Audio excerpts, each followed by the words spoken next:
Hello, and welcome to another episode of the AchieveUnite LinkedIn Live shows. I am delighted to be talking everything AI today and showing some very, very exciting use cases to accelerate growth.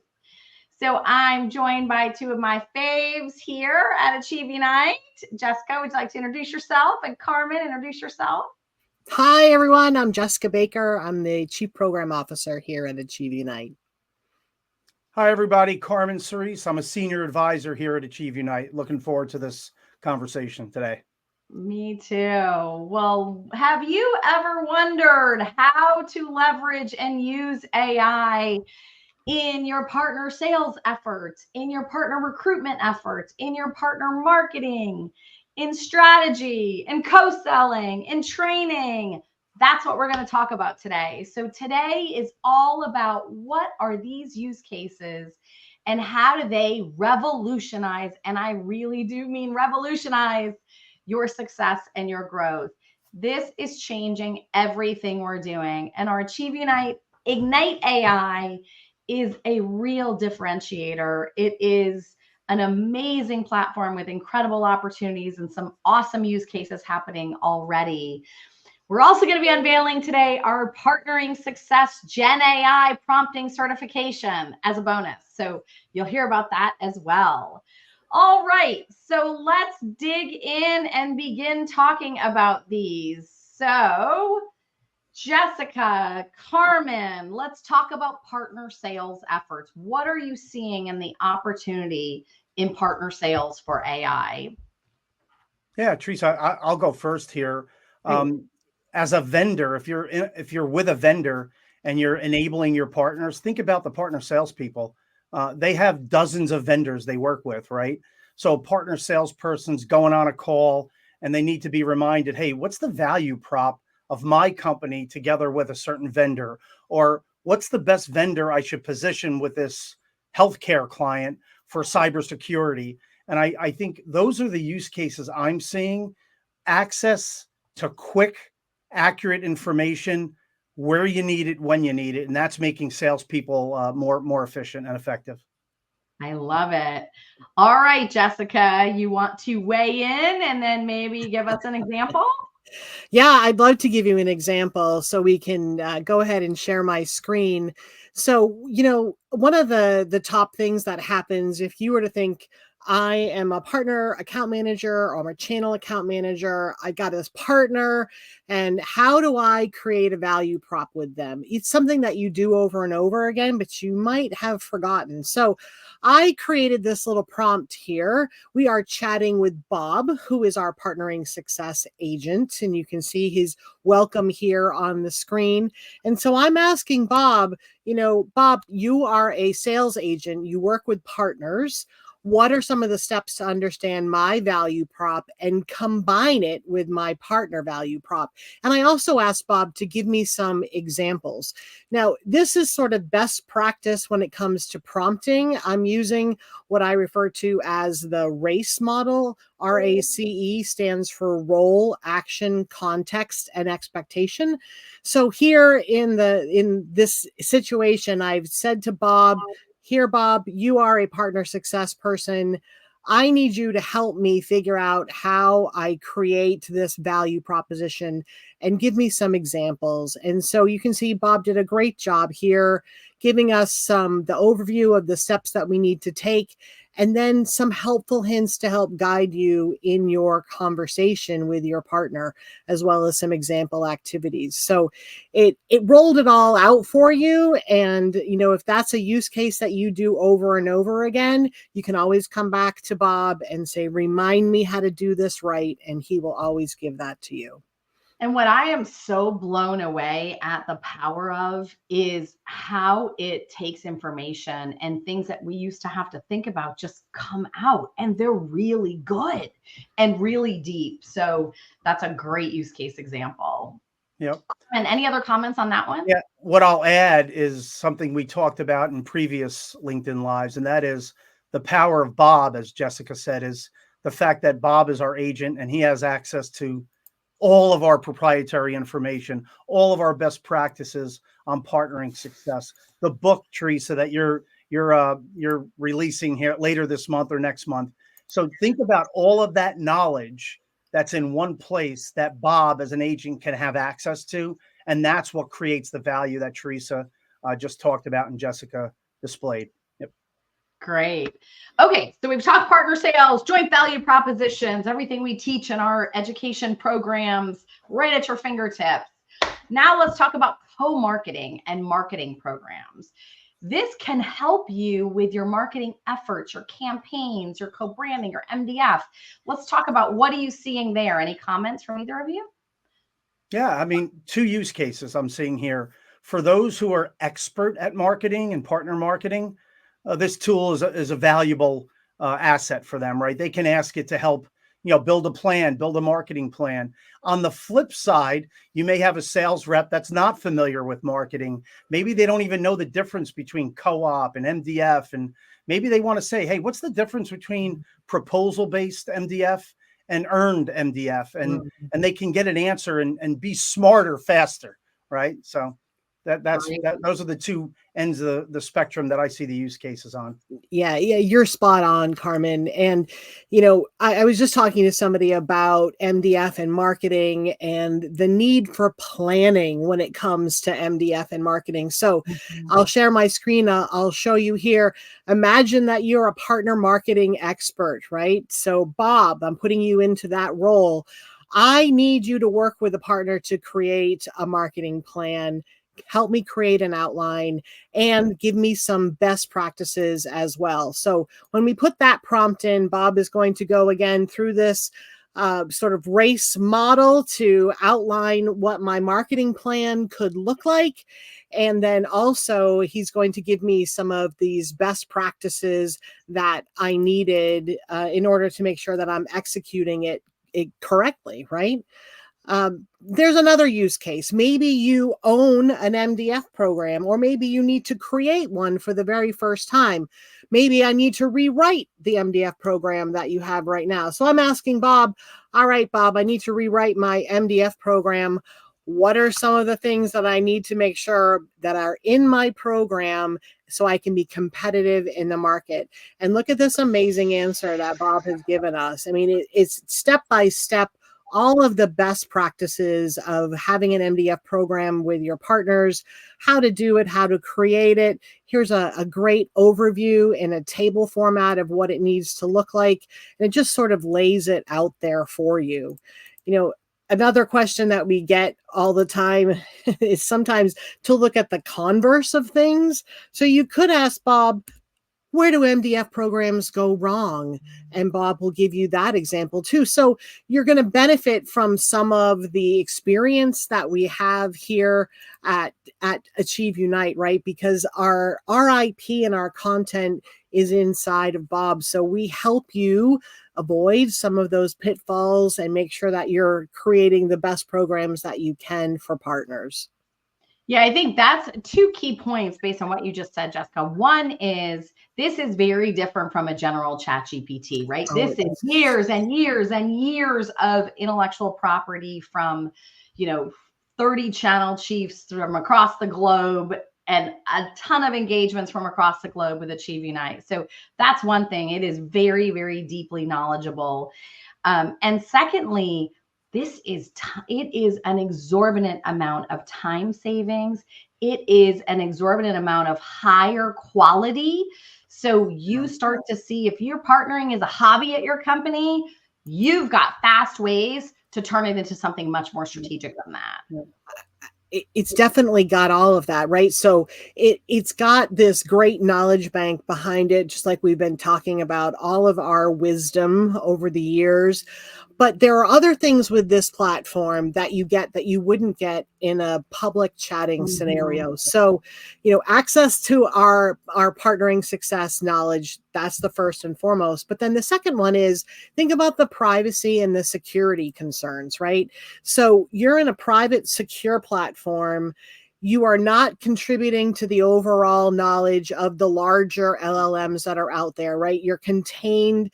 You can also add corporate information in there and have it be private and secure, and you can interact with that and have it sort of intersect with our partnering success information. So when you're chatting with one of our agents, it is a very holistic experience. So, privacy, security, access to AchieveUnite. And then another one that I want to mention is this metrics and reporting and dashboards that we get.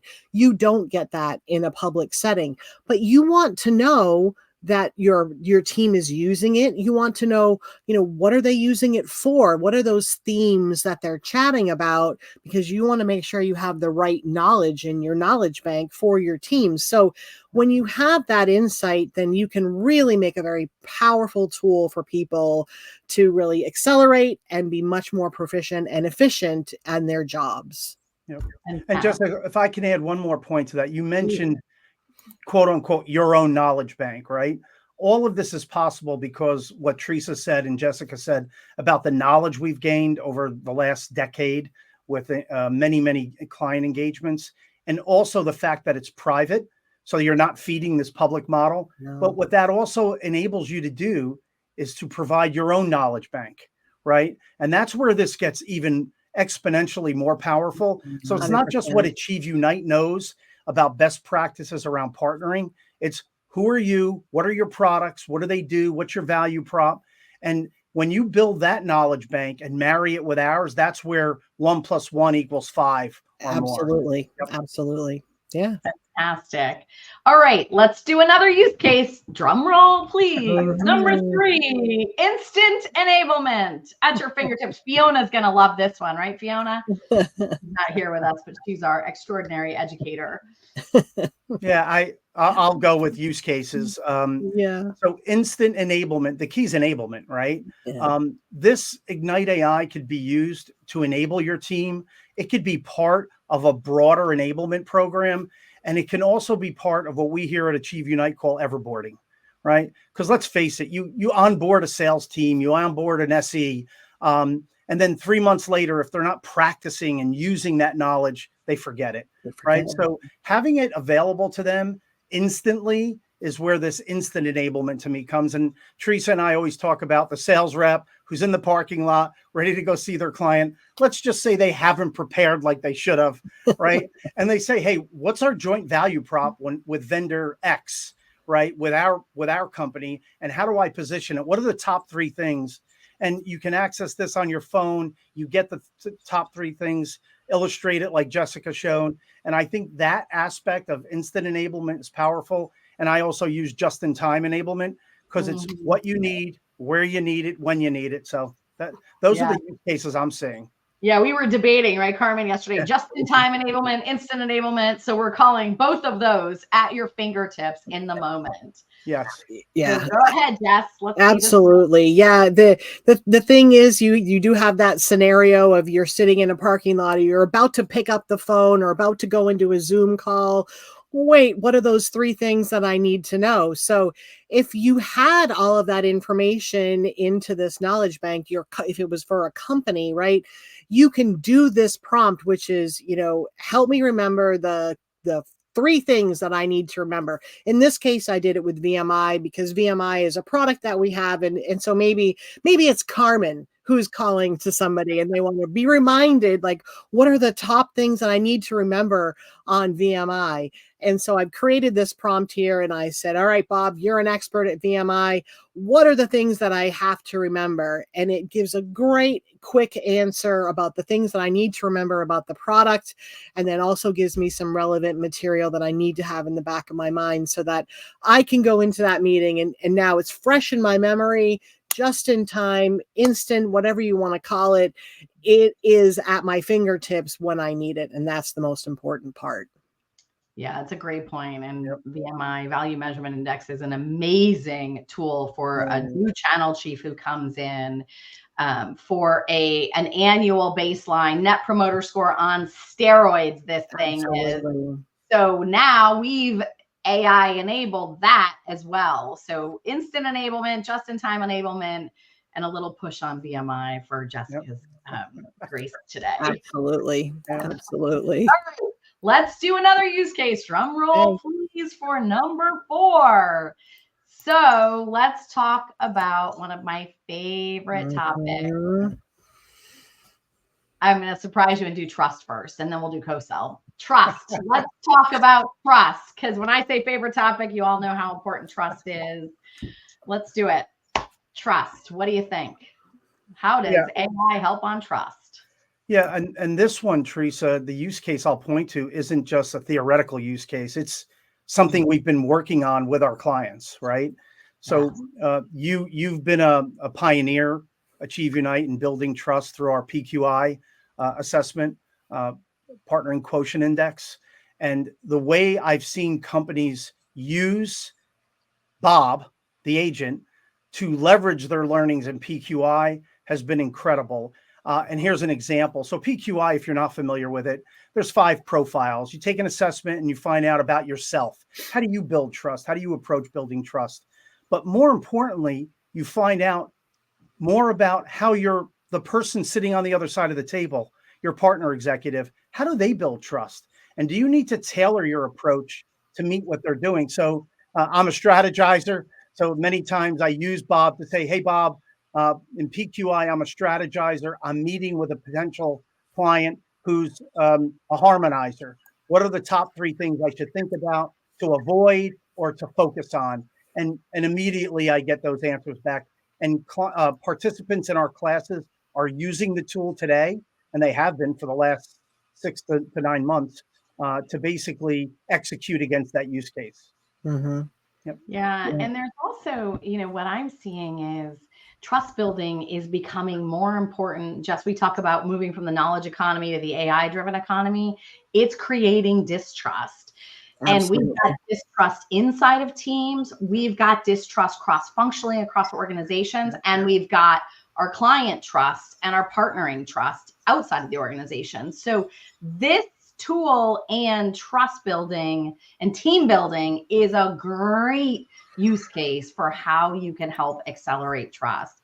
And why does accelerating trust matter? And then you can go ahead and demo, Jess. Go ahead and get the screen up. While I say this one more thing. Okay. Trust matters because if we can accelerate trust, we can accelerate productivity, innovation, revenue, all of those things. It's amazing. Yeah, Teresa, I'll emphasize that it's not only if we can establish trust, we can do those things. I've seen in my experience, when you don't establish trust, that's when those other things fall apart. When you have multiple teams reporting to you and you look at who's successful, who's not, it's the teams that have learned how to build trust with other organizations, with their clients, with their partners. That I think of that as a leading indicator. The trust aspect, the lagging indicator are all those business metrics that happen after you've built trust. Yep. Great point. Agreed. Yeah, absolutely. I think we said yesterday, trust plus AI is sort of the new equation, right? That's the new thing. We used to say that enablement was the currency, but I think it's this marriage of trust and AI. That's the new currency going forward. And you can see here, I asked Bob, about trust in general, provide some strategies to how I build and maintain trust with our partners for long-term success. So we've got a wealth of knowledge about how you do just that. And so this is going to be sort of a step-by-step guide on how you might build trust with partners. I want to call your attention to a couple of things on this page. One is this resource and this topics tab that comes up after some of your, after the answers. And I can look at that and I can see some of the assets that are inside of the knowledge bank that Bob used to create this answer. And the great thing is that I can click on that and it brings me right to the asset that I can watch the whole video if I wanted to, or I can just watch the part of the video that talks about trust. But it will do that with any sort of asset that you have.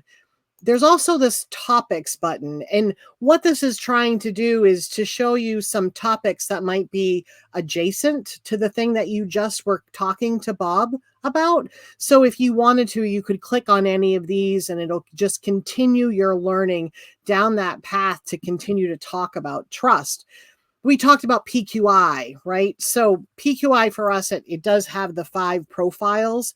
And I wanted to put this one here because oftentimes as companies, we have our own language, and it's really important from a corporate point of view that we all use the same sort of language when we talk about specific things. And Bob, because he knows all about PQI, he speaks the language of PQI. So Carmen, you mentioned you were a strategizer. If you're a strategizer and you're going into a meeting with a harmonizer, what are the things that you need to focus on? So I use that language. Bob understands it, and he's going to give me this great rundown of how I am as a strategizer and what you need to do to be able to work with a harmonizer. And here's my little checklist, and I'm ready to go. I've got the same resources and topic buttons here. Up here, you'll notice that I've started to name this chat. This is called a thread, and you can go back and look at past chats that you've done with Bob. There'll be a whole language or a whole list of things that you can choose from. So it's got some short-term, long-term knowledge, memory built into this as well, so that you can have a conversation, really get deep into some subjects. If I had an exact scenario here that I wanted to talk to Bob about, I could, and I could come back and pick that up maybe the next time I'm going into that meeting with that harmonizer as a strategizer. So just a couple of things there to talk about the platform and the importance of having that private database where it really understands you and your corporate culture and nomenclature. Love it. Yep. Okay, so now let's talk about right behind trust, or right next to trust, is co-sell, right? Co-selling, we're co-selling with multiple partners, we're co-selling with hyperscalers, vendors are co-selling with one another. So talk to us about how we help the co-sell motion and educate in the co-sell motion. Yeah, Teresa, the first use case that we've discussed and we started to roll out was just what you said. How do you sell with your partner? How do you co-sell with your partner? And we've had several clients who we've been engaged with in that area. What's surprising to me is how many clients are asking us to help them with that same topic internally, right? Hey, I'm a partner manager. I really can't get my direct sellers to pay attention to partners. They only think of partners as transactional agents, not as strategic partners. How can I change that? What can I do to help improve my relationship and trust, if you will, with the direct sellers?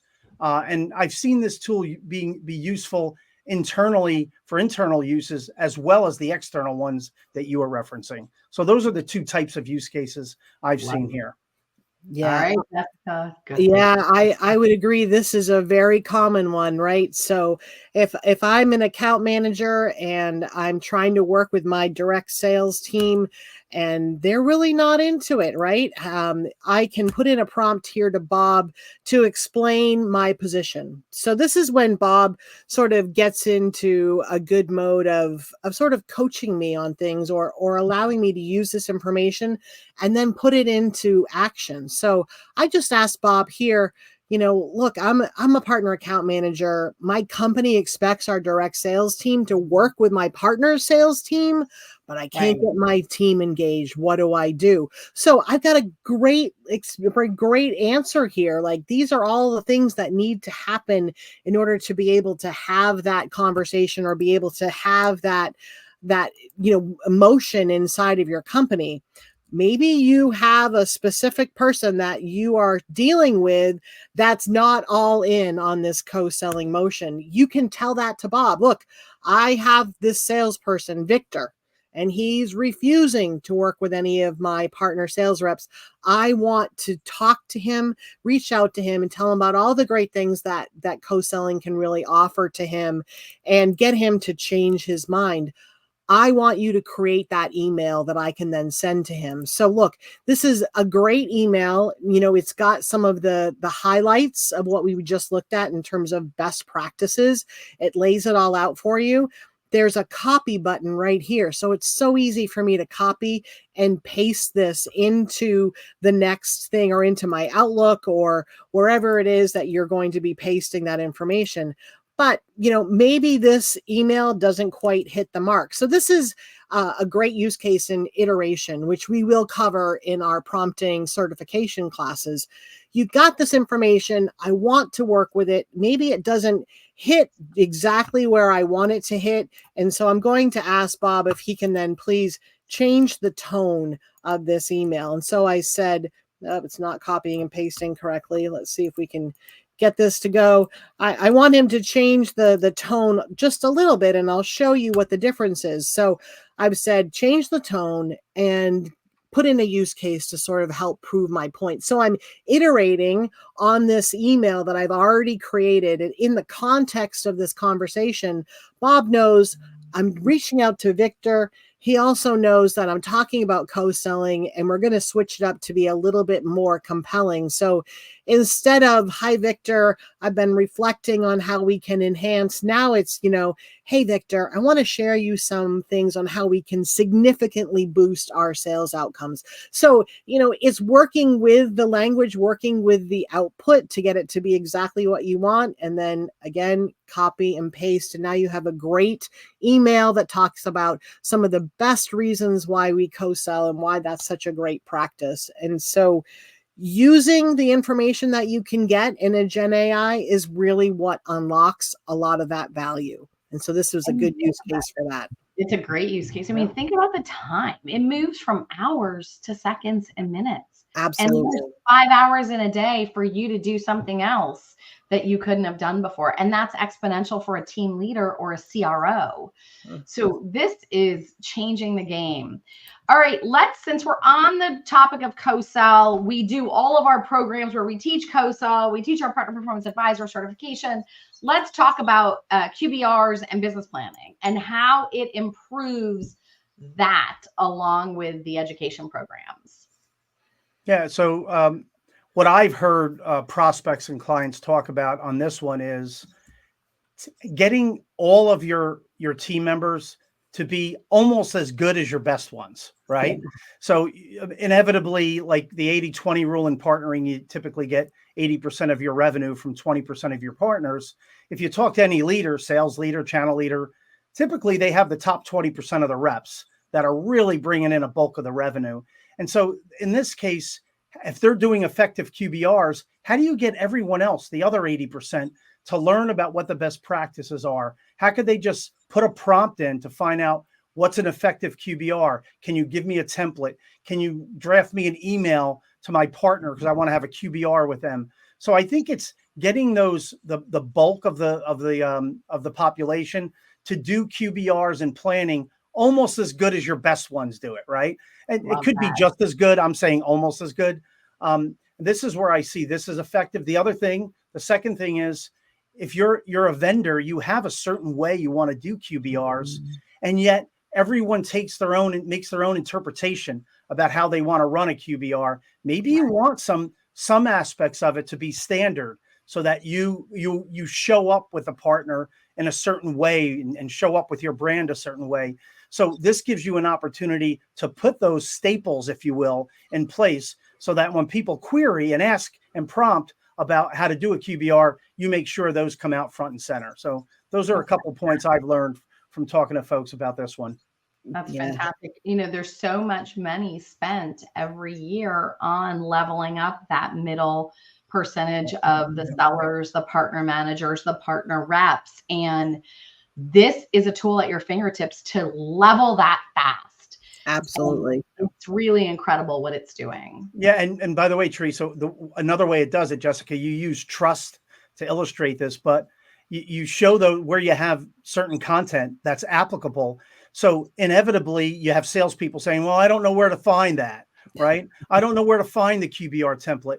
When you prompt, hey, show me an effective QBR that was used in the last 90 days, it'll answer you, but it'll say, hey, here's some resources. Right, here's the template. So you don't have to go search for the template, knowing what folder it's in, what website, what version. AI can help you get to that content faster. And that's another value that it delivers. Yep. More of that almost instant or just in time or at the right time enablement, right? So yeah, we can ask Bob things like, how do I conduct effective QBRs? That's a very common one. Like, everybody is going through this, where there's a lot of talk about planning with partners. Like, how do you do this correctly? And so Bob will go through and give you a great answer about how you prepare, what you do in terms of best practices, how you do all that, give you some best practices out there. Again, we can say, all right, Bob, what are some of the biggest mistakes that people make when they do QBRs? Because we want to make sure that we don't hit any of those blind spots, right? So, you can go through here and get an idea of what you should and what you shouldn't do. And then you can continue working with Bob. And maybe you say, all right, Bob, I'm ready to do it. Suggest an agenda for a QBR meeting with a partner. And you can say, Bob, ask me questions about the partnership before you create this agenda. So you're asking them to sort of get into the business with you, get into the exact use case, and you can go and answer all of these questions. We're not going to do that now, but you can answer all of these questions. And then Bob will give you an outline for your QBR that is specifically made for you and for that partner and for that QBR. And again, you can copy it and paste it and use it and go forward with it. You could work with this, create emails, you could do whatever you wanted on top of this. But that motion of having a QBR, this can definitely expedite a lot of that pain and the motion that goes in with creating that opportunity to have those great moments with partners. Right. Yeah, I think this, the QBRs and the depth of information that can become at your fingertips, and it can assimilate information so much faster, and a lot of complex stuff that historically you couldn't do. And you had 18 tabs and a business plan, and you don't have to do that anymore. We can streamline all of that. The other thing is, you don't have to name them Bob. The client can name their agent whatever they want. So we've got some very creative agents so far with our clients. It's quite exciting. Yes. All right. Let's do the last one. My topic near and dear to my heart is strategy, right? All about, these strategies, these organizations that are, doubling down on partners, doubling down on their ecosystem, doubling down on their channel. Strategy is incredible. And this helps with strategy like nothing I've ever seen in my life. Yep.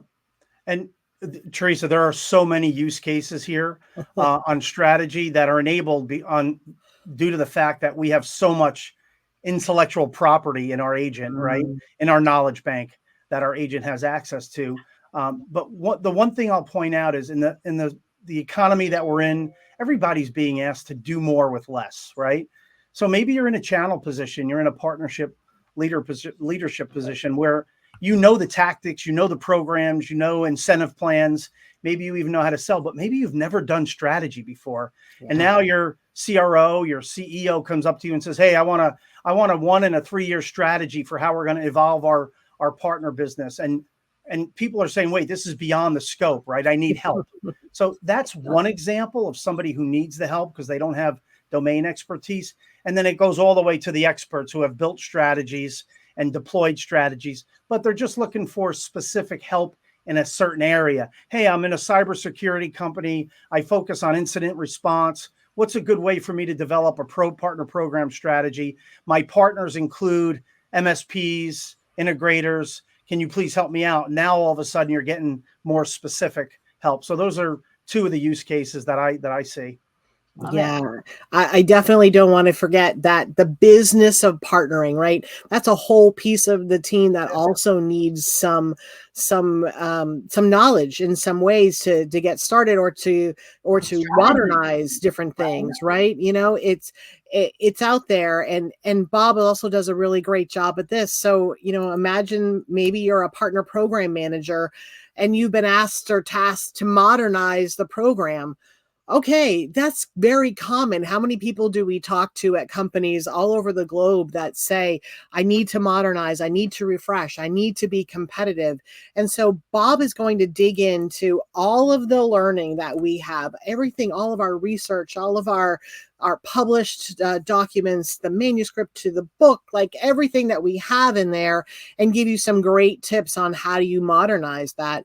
It'll also give you some ideas about what you should consider in terms of structure, like what are some of the examples of partner programs that are out there. And so it's going to go through all of these different types of structures and how you could actually create that framework of a new program for you. So imagine if you didn't have any sort of background in this, but you were put into that position. Maybe you're a smaller company and you're put into this position, go write a partner program. Well, you could hire us, AchieveUnite, and we'd be happy to help you, right? But you could also get onto our AchieveUnite Ignite AI and chat with Bob and try to build that thing that is, the amazing thing for you. You can also talk about competition or being competitive.